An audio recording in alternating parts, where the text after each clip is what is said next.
우리가 이 땅을 살아갈 동안에 우리는 하나님의 은혜 속에 살아감을 우리 깨닫고 또 느끼고 있습니다. 요즘에는 여러 가지 이 스트레스 속에 살아가는 그런 삶을 살고 있다고 이구동성으로 말하고 있습니다. 그래서 병원에 가기만 하면 이 결과론적으로 스트레스를 받고 있다. 신경성이라 이 말이죠. 그래서 많은 의사들이, 특별히 신경정신과의 의사들이 신경과민증 환자, 뭔가 이렇게 신경을 안 쓰고 살 수 없죠, 현대인들이.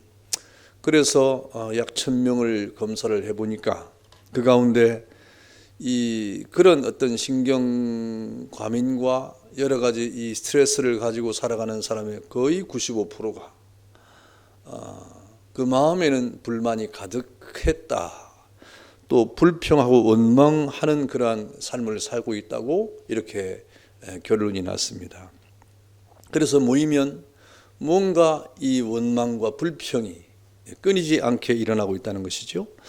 그런 말은 무슨 말입니까? 뭔가 이 끊임없는 불평과 불만이라고 하는 것은 만족이 없다고 하는 말입니다.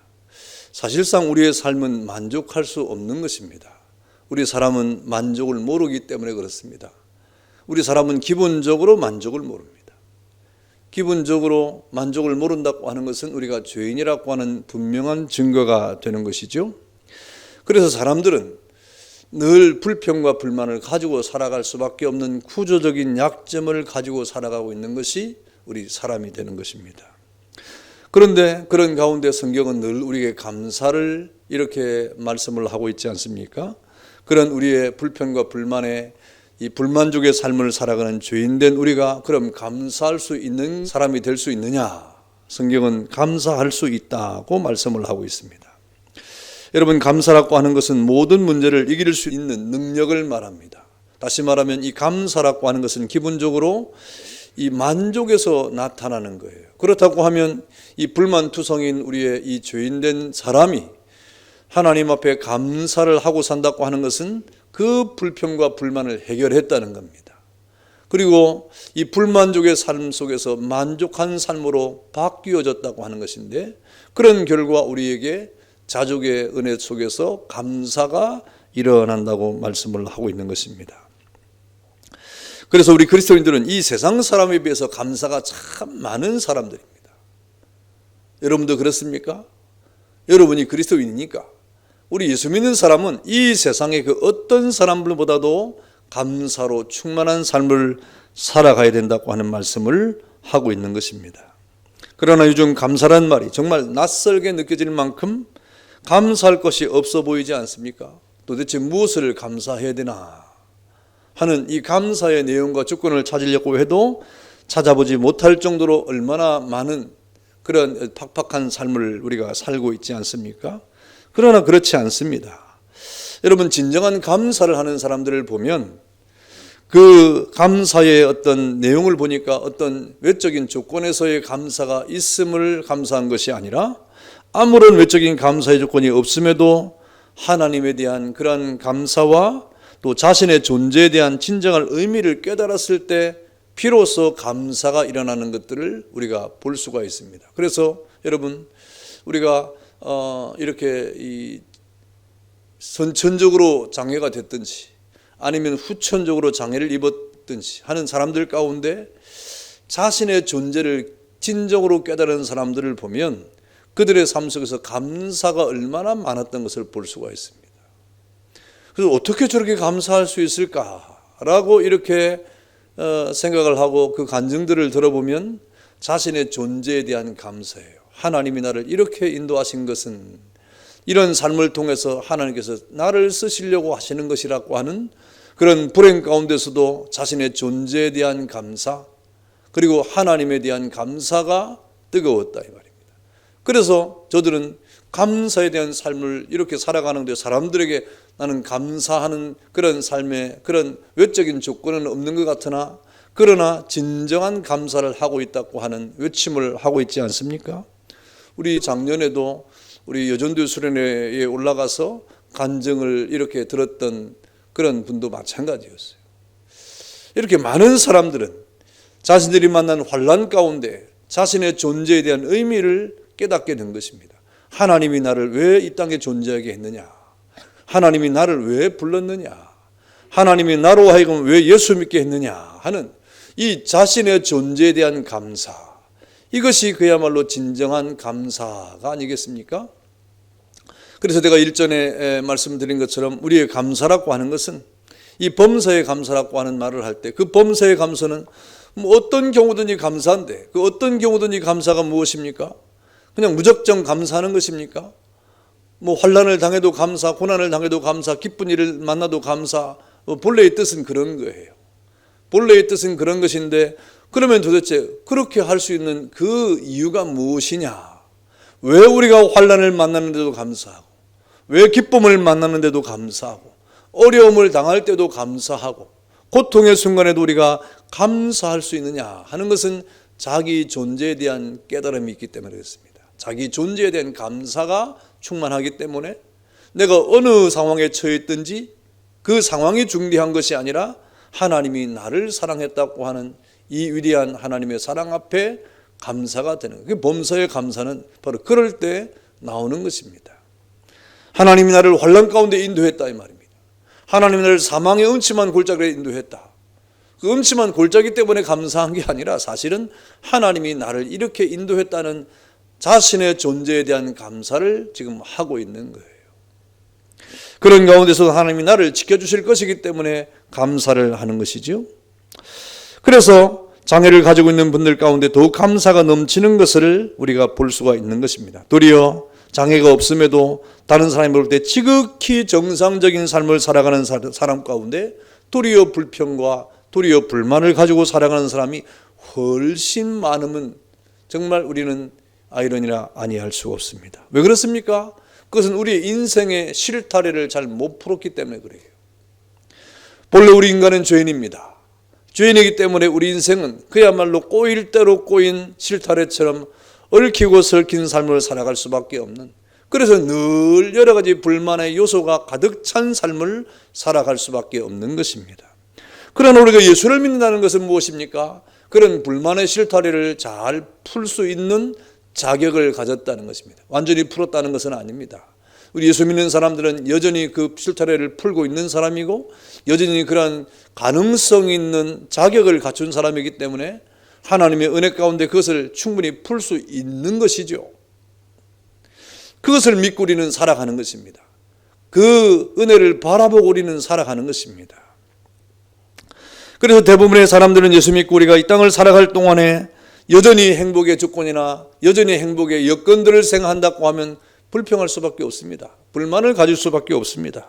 그러나 우리가 하나님 앞에 자신의 존재에 대한 깊은 깨달음을 가진다고 하면 우리는 그때부터 우리의 감사의 실태가 풀려지는 거예요. 다시 말하면 우리의 출발점이 어디인가 하는 것입니다.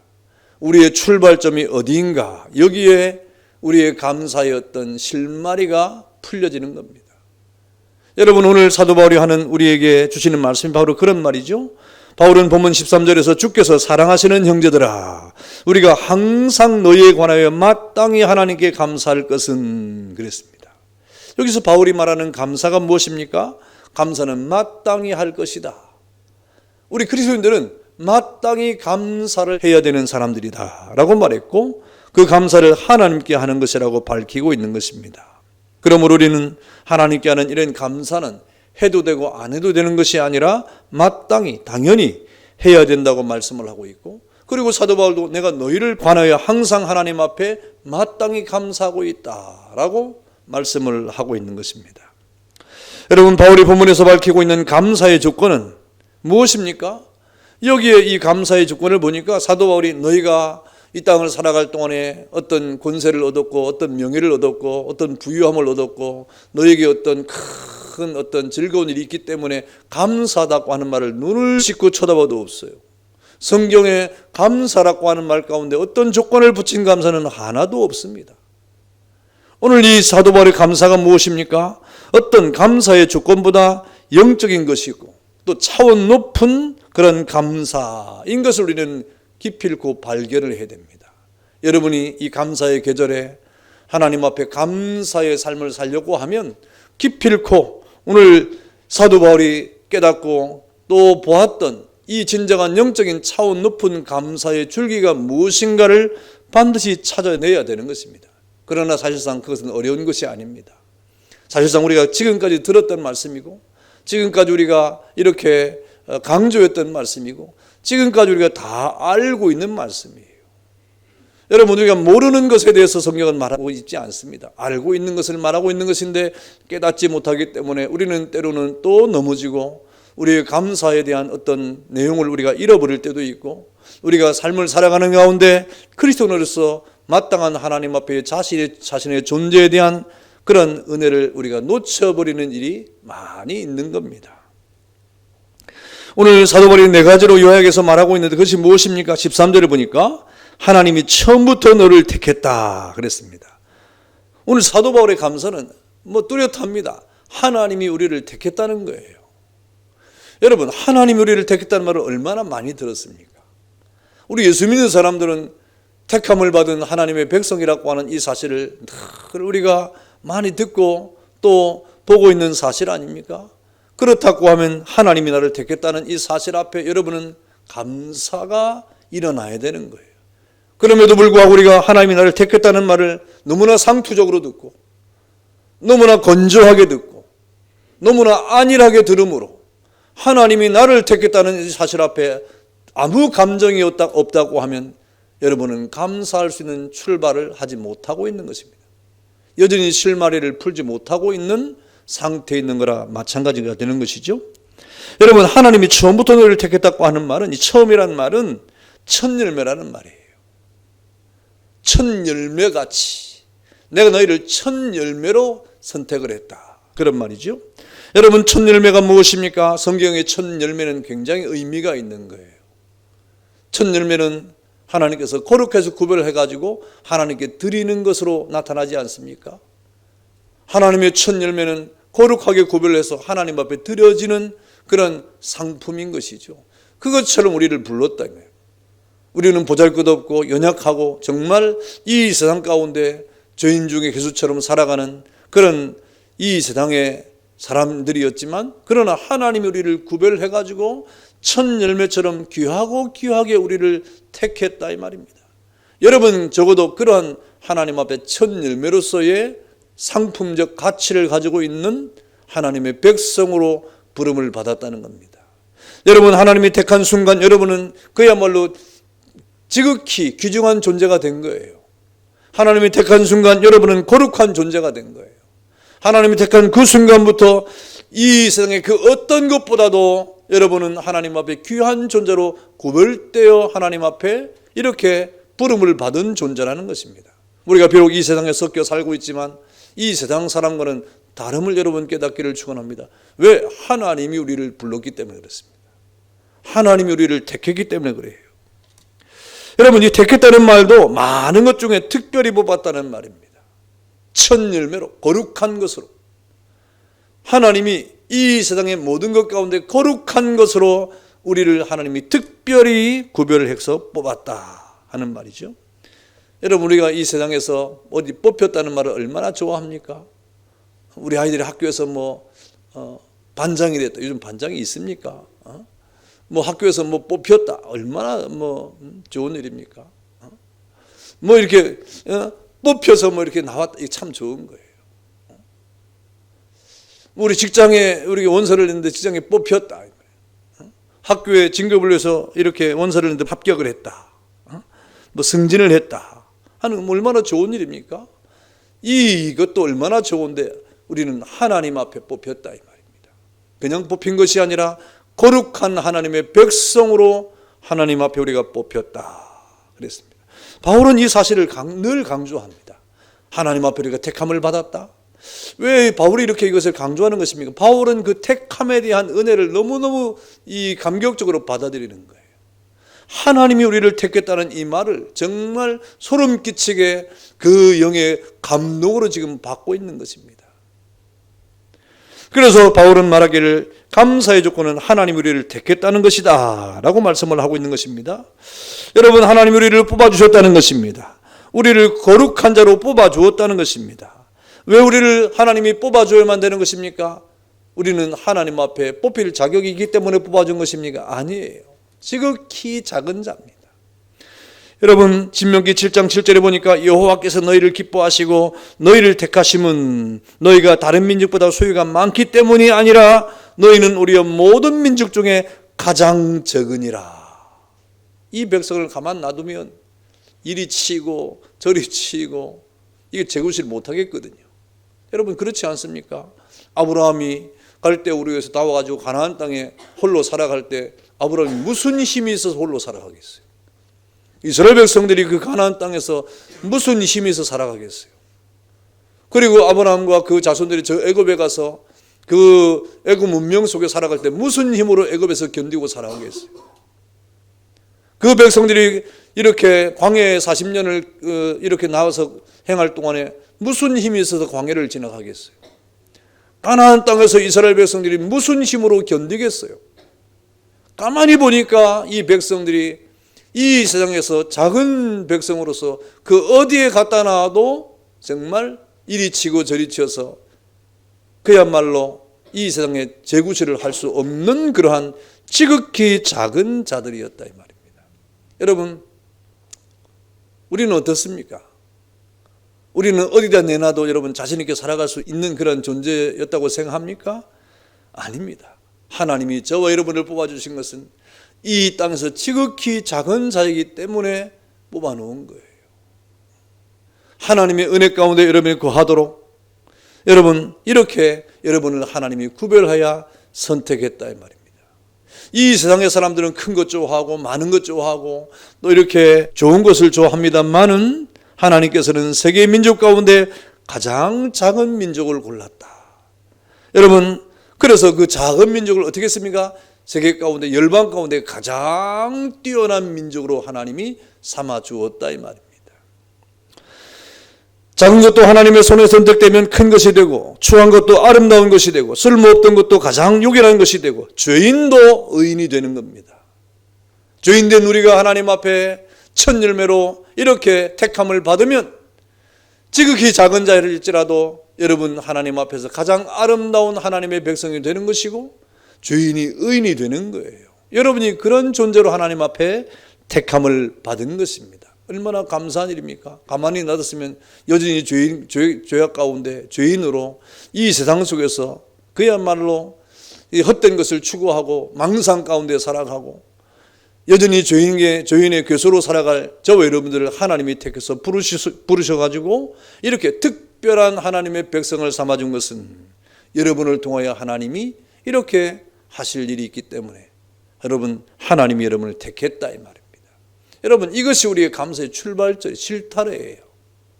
이 실마리를 우리가 잘 생각하지 아니하면 우리는 엄한 데 가서 그것을 풀려고 합니다. 이 얽히고 설킨 이 실타래를 뭐 다른 데서 풀려고 하면 이 풀어지겠습니까? 도무지 풀어질 수 없는 겁니다. 우리의 이 얽히고 설킨 인생의 실타래를 푸는 것은 이 실마리를 잘 잡아야 되는데 여러분 이 출발점이 아주 중대한데 그것이 바로 하나님이 나를 거룩한 하나님의 백성으로 구별을 해가지고 첫 열매로 우리를 택했다 하는 이 사실 앞에 여러분 뜨거운 감격을 가지고 살아가는 은혜가 있기를 축원합니다. 이 감사의 아주 충분한 조건이에요.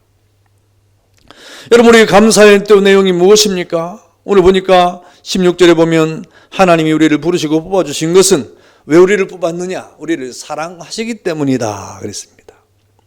하나님이 왜 우리를 뽑았느냐? 우리를 사랑했대요. 하나님이 우리를 사랑했답니다. 여러분이 사랑받을 만한 그런 삶을 살았습니까? 그렇게 사랑받을 만한 그런 모습을 가지고 있습니까? 그런데 하나님이 우리를 사랑했다고 말합니다. 신명기 7장 8절에 보니까 여호와께서 다만 너희를 사랑하심으로 말미암아 그랬어요. 하나님이 우리 이스라엘 백성을 이렇게 적은 무리를 하나님이 구별을 해가지고 택한 것은 바로 하나님이 그들을 사랑했기 때문이다 그랬습니다. 이렇게 하나님의 선택에는 무엇이 담겨 있습니까? 애정이 담겨 있어요. 애정이 담겨 있어요. 사랑이 담겨 있습니다. 여러분, 이 사랑은 아낌없이 주는 사랑입니다. 독생자를 아끼지 않고 우리에게 주신 것입니다. 생명을 우리에게 주신 것입니다. 하늘의 신령한 은혜를 우리에게 주시는 것입니다. 하나님이 일단 우리를 사랑하면 하나님은 그야말로 그 사랑의 무차별한 은혜를 우리에게 주시는 분입니다. 그래서 하나님 우리를 택하사 우리를 이렇게 하나님의 자녀로 삼았는데, 하나님의 선택에는 사랑이 있다면, 사랑이. 여러분, 그 사랑으로 우리가 사는 겁니다. 여러분, 그런데 이 사랑은 변함이 없는 사랑이에요. 우리는 좀 사랑을 주다가 뭔가 이렇게 마음에 안 들면 사랑 안 하죠. 우리 사람의 사랑은요, 사랑을 주다가 뭔가 마음이 안 맞으면 아유, 그만 사랑해야 되겠다, 이렇게 되는 겁니다. 그런데 하나님은 변하지 아니하는 끝까지의 사랑을 가지고 영원히 사랑하는, 변치 아니하는 그런 사랑을 가지고 우리를 사랑했다 그랬습니다. 여러분, 그리고 그 사랑은 그야말로 풍성한 사랑입니다. 풍성한 사랑. 우리의 모든 죄를 다 덮고도 남는 사랑이에요. 우리 연약을 덮고도 남은 사랑이에요. 여러분이 하나님 앞에 얼마나 믿음으로 잘 살아갑니까? 우리가 믿음으로 살아가야 되지만 하나님 앞에 우리가 믿음 없이 사는 일이 얼마나 많아요. 그럼에도 하나님은 큰 사랑으로, 그 넓은 사랑으로, 그 높은 사랑으로, 변함이 없는 사랑으로, 풍성한 사랑으로 우리를 덮어주시고 그 사랑 안에서 다시 회복되도록 우리를 안아주시는 거예요. 여러분, 창세기에 보니까 태초에 하나님이 천지를 창조하시니라 라고 말씀하시면서 2절에 하나님이 신이 수면에 운행하시니라 그랬어요. 그 말은 운행했다고는 허버링, 다시 말하면 품었다는 말이에요. 하나님이 그 세상을 품었다 이 말입니다.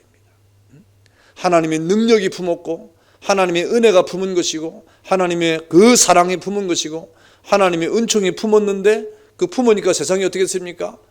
이 세상에 모든 것이 새롭게 되는 거예요. 그 안에서 창조가 벌어지는 겁니다. 빛이 있어라 하니까 빛이 있었다 이 말입니다. 여러분, 하나님의 풍성한 사랑 우리를 품어주면 우리는 비록 연약하고 부족하고 우리가 믿음으로 살지 못하는 일이 많이 있지만 그 사랑 안에서, 그 은혜 안에서 우리가 주님의 날개 아래 거하면 우리 자신도 모르게, 우리가 하나님 앞에서 우리 자신도 모르게 그 안에 거하면, 밖에 나가면 안 됩니다. 우리 안에 거하면, 하나님의 은혜 안에 거하면, 부족하지만 주님의 날개 아래 있으면 여러분, 우리는 어느 순간에 하나님의 은혜에서 새로운 사람으로 점점 변해가는 거예요. 그것이 하나님의 풍성한 사랑이라는 거예요. 하나님이 하나 너 이거 잘못했어, 너 왜 이거 이렇게 해, 이렇게 말씀하지 않습니다. 너 오늘 왜 이거 이렇게 했어, 너 오늘 이렇게 말씀하지 않아요. 하나님의 풍성한 사랑 우리를 품어줍니다. 주님의 날개로 우리를 품어줍니다. 그 안에 있는 동안에 우리는 자신도 모르는 사이에 점점 하나님의 은혜 안에서 주님의 축복 가운데 주님의 사랑으로 변화된 삶을 살아가게, 부족하지만 그렇게 되어져 가는 것입니다. 우리 하나님의 사랑은 마지못해 주는 사랑이 아닙니다. 그야말로 자상하고 큰 사랑입니다. 그런 은혜 가운데 하나부터 열까지 세밀하게 관심을 가지는 사랑이에요. 불꽃 같은 눈동자로 우리를 지키시는 가운데 우리가 이 땅에서 넘어지거나 죄악에 빠지지 않도록 늘 지키시고 안고 일어서는 것까지 돌보시는 사랑이시다 라고 말씀하지 않습니까? 그렇게 우리를 택하신 하나님, 우리를 사랑하신다 이 말입니다. 여러분, 그런 사랑을 여러분 지금 받고 있는 것을 깨닫기를 축원합니다. 이거는요, 지금 당장 못 깨닫는 게 참 너무너무 많아요. 세월이 지나고 우리 믿음이 자라고 은혜가 넘쳐서 나중에 보면 그걸 깨닫게 되는 거예요. 병아리가 어릴 때 엄마 품의 그 안전함과 보호함을 병아리가 알겠습니까? 그러나 그 안에 있을 동안에 믿음이 자라고 성장하면 비로소 하나님의 은혜와 그 큰 사랑이 얼마나 위대한 것인가를 깨닫게 되는 거예요. 내가 지금 존재하는 것이, 내가 지금 이렇게 살아가는 것이, 내가 이렇게 숨을 쉬는 것이, 내가 그래도 주님의 날개 아래 거하는 것이 하나님의 은혜였구나 하는 것을 깨닫게 돼서 감사로 이 땅을 살아가게 되는 것입니다. 여러분, 우리가 또 감사해야 될 그런 또 실마리가 무엇입니까? 그것은 믿음으로 우리를 구원해 주셨기 때문이다 그랬습니다. 13절에 보니까 마지막에 진리를 믿음으로 구원을 받게 하셨다 그랬습니다. 이 구원에 대한 이 감사, 감격, 여러분 이 구원에 대한 감사와 감격이 우리를 살리는 거예요. 내가 지난주에도 말했습니다. 우리 청년부 토요일 모임에도 말했습니다. 구원과 구원의 확신은 다른 것이라고 말했습니다. 구원은 예수 그리스도의 십자가의 사건을 믿는 거예요. 그러나 구원의 확신은 현재와 영혼에 대한 우리의 믿음입니다. 그래서 구원의 확신이라는 것은 우리가 열매를 통해서 나타나는 것입니다. 여러분, 그래서 구원의 확신 있는 자는 감격적으로 살아가는 거예요. 구원을 받은 사람이 내가 구원받은지 모를 수도 있어요. 그러나 여러분, 구원의 확신을 가지면 구원의 감격 속에서 우리는 이 땅을 살아가게 되는 것입니다. 여러분, 그러므로 구원에 대한 감사와 감격을 모르는 사람은 하나님의 자녀된 신앙의 삶을 살 수가 없죠. 그것이 구원의 확신이라는 말입니다. 구원에 대한 확신이 없으면 감격적인 삶을 살 수가 없어요. 구원을 받았다고 누가 말하는데 내가 구원을 받았을 거야. 내가 예수 믿으면 구원을 받는다고 하는데 내가 구원을 받았겠지. 정말 애매모호하게 여러분 이 땅을 살아가면 안 됩니다. 목사님이 계속 예수 믿으면 구원을 받는다고 하니까 나는 예수 믿으니까 구원을 받았을 거야. 여러분, 이 정도의 삶으로 살아가면 안 된다 이 말입니다. 여러분은 구원의 은혜 속에서 구원의 확신을 가지고 살아가야 됩니다. 여러분, 구원의 확신은 무엇입니까? 구원에 대한 감사로 나타나는 거예요. 구원에 대한 감격으로 나타나는 거예요. 그럴 때 참된 신앙의 삶을 살아가게 되는 것입니다. 바로 구원의 확신은 그 열매를 통하여 그 나무를 아는 것처럼 우리 신앙의 열매가 나타나기 때문에 그렇습니다. 신앙이라고 하는 것은 하나님께서 나를 죄 가운데 구원하셨다는 사실을 믿는 것인데 그 믿음을 확신하면서 신앙의 삶을 살아가는 감격을 나타내는 것이기 때문에 그렇습니다. 여러분, 또 우리가 하나님 앞에 또 이 믿음의 실마리를 가지고 살아가야 되는데 그것이 무엇입니까? 영원한 하나님의 나라의 소망입니다. 소망. 16절 끝에 보니까 영원한 위로와 좋은 소망을 은혜로 주신 하나님 우리 아버지께서 라고 했습니다. 이 소망이라고 하는 것은 사람에게 용기를 줍니다. 이 소망이 없으면 용기가 안 나요. 그러나 소망은 언제든지 우리 그리스도인들에게 용기를 갖게 합니다. 지금은 힘들고 괴롭지만 그러나 이 소망을 갖는 사람은 늘 새로운 용기를 갖는 거예요. 하나님하고 용기를 갖는 거예요. 그래서 우리에게 소망이 있다고 하는 것은 하나님의 약속을 붙잡는 것이고 삶의 용기를 가지게 되는 것입니다. 그래서 소망은 언제든지 성도의 힘이 되는 거죠. 넘어질 것 같은데 일어나는 거예요. 쓰러질 것 같은데 또 일어나는 거예요. 엎어질 것 같은데 또 일어나는 거예요. 낙심할 것 같은데 또 힘을 내는 거예요. 이게 어디에서 오는 것입니까? 소망이 주는 은혜입니다. 그래서 우리 그리스도인들은 늘 소망 가운데 이 땅을 살아가야 됩니다. 제가 기억하는 것은 2007년 그러니까 약 10 몇 년 전이죠. 저 분당에 있는 샘물교회가 저 아프간에 선교를 간 일이 있습니다. 여러분, 선교팀은 늘 그렇습니다. 선교팀은 다 믿음이 좋은 사람만 가는 게 아니에요. 선교팀은 믿음이 좋은 사람이 일단 주축이 됩니다. 그러면서 믿음이 좀 없는 사람도 같이 가요. 전혀 믿음이 없는 사람도 같이 가요. 거의 불신자와 방불한 것 같은 그런 사람도 선교팀에 같이 갑니다. 보통 이렇게 보면, 구성을 보면. 제가 들은 바에 의하면 그래요. 선물교회에 한 23명이 갔는데 여러분 그때 아프간에 가서 이 사람들이 탈레반에게 피랍이 됐지 않습니까? 그래가지고 그 중에 한 명이 죽었어요. 근데 그 23명 가운데 아까 말했지만 신앙이 좋은 사람도 있고 리더격이 있는 거예요. 그 다음에 그렇게 신앙이 안 좋은 사람도 있고 또 전혀 불신자와 방불한 처음 교회 나온 사람 비슷한 그런 사람도 이제 동행을 하게 되는 것이죠. 그런데 참 희한하게 그런 이 다채로운 구성원들이 피납이 됐는데 그리고 이 밤에 얼굴을 가리고 끌려가는데 그들이 간증이에요. 그 사람들이 간증을 했어요. 간증인데 그런 가운데 여러분 생각해 보세요. 그러면 어떻게 되겠습니까? 지금 우리가 여기 앉아서 생각할 때는 난리가 나는 거 아닙니까? 얼마나 이 생명의 위협을 받는 일입니까? 그 당시에. 그러면서 복잡한 생각이 들지 않겠어요? 우리가 생각할 때는 울고불고 난리가 났겠다. 얼마나 우는 사람, 고함 지르는 사람, 괴성을 지르는 사람, 얼마나 이 난리가 났겠느냐 생각을 하지 않겠습니까? 그런데 피납이 되는 순간 탁 끌려가는데 한 사람도 그런 사람이 없었답니다. 믿음이 있든지 없든지 한 사람도 없었대요. 그러면서 이제 컴컴한 밤에 끌려가는데 그 모든 사람이 나중에 다 서로 얘기하는데 각자 기도하기 시작하는 거예요. 각자 기도하는데 한 사람은 하나님, 제가 실제로 신앙생활을 그렇게 잘하지는 못했는데 그래도 순교자로 받아주시나요? 이런 기도를 했다는 사람도 있고, 또 어떤 사람은 하나님, 제가 의지가 약한데 총을 여러 번 맞아서 아프지 않게 그냥 총을 한 번 맞고 좀 이렇게 순교하게 해주세요. 이런 사람도 있었다 그러고, 그 순간에 기도하는데 그 모든 사람들이 갑자기 다 조용한 가운데 각자 기도를 하는 거예요. 믿음이 있던 사람이 없는 사람이지. 여러분, 우리가 믿음이 무엇입니까? 누가 믿음이 좋은 것입니까? 누가 믿음이 안 좋은 것입니까?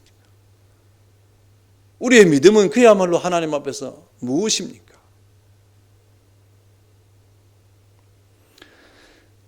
여러분, 우리는 영원한 소망이 있는 사람에게 하나님 주신 은혜가 있는데 영원한 소망을 가지는 사람은 넘어지지 않아요. 일어서는 사람입니다. 희망이 사라질 때 사람들은 내일을 포기하고, 이 희망이 사라지고 소망이 사라질 때 현재 믿음도 포기하게 되는 겁니다.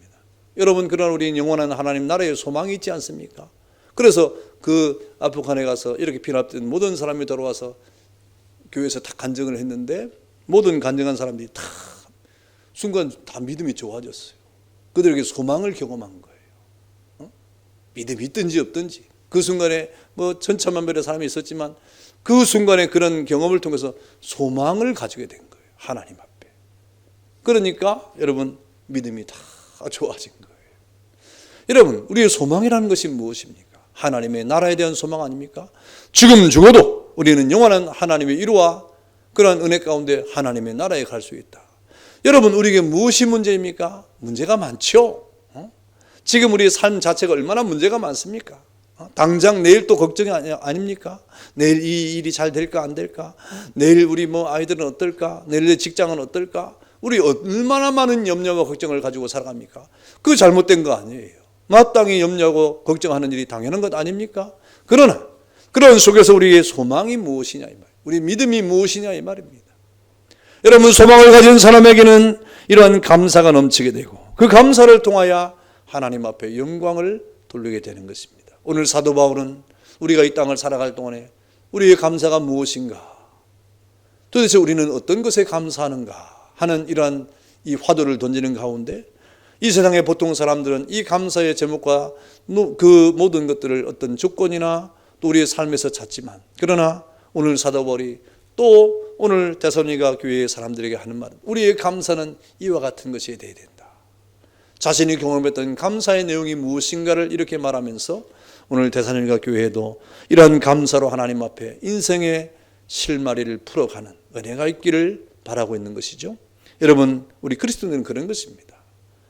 그 얽히고 설킨 이 땅의 모든 그러한 이 문제들을 어디에서 우리가 감사의 실마리를 풀어갈 것이냐 하는 것은 세상에 있지 아니하고 여러분의 하나님께 대한 것과 여러분 존재에 대한 것으로부터 출발을 해가지고 우리가 하나님과 택함을 받았고 하나님의 사랑 안에 거하면서 우리에게 하나님 주시는 그런 소망이 있고, 그리고 우리를 하나님 앞에 믿음으로 구원을 얻었다는 이 사실을 우리가 가지고 이 땅을 살아갈 때 여러분은 그야말로 풍성한 감사의 삶을 살아가게 될 것이다 라고 말씀을 하고 있습니다.